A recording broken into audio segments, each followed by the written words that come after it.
messed up my app while doing my iteration. So the good thing is now I have a nice navigation bar. I like that. I dislike this dashboard, but it's a first step. Everything is iterative. Now I have body.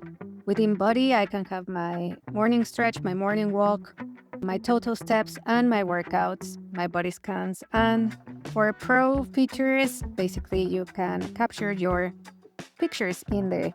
I still love the idea of having my workouts here in the app. Then I have well-being. I don't know if to call it well-being or nutrition, but anyways, this is where I'm tracking all my food, my water, my sugar, and my sleep. And my analytics, which you can see it's messed up too. Oh my god, it's a little bit weird. And then, of course, my account where I am batching my budget, the AI coach, and the profile in here. As you can see, it seems I went back. I don't love it, but it's an iteration. I'll have to show you the next iteration soon. I don't like the dark mode view either. I also need to work on my branding, but definitely this needs way much more work.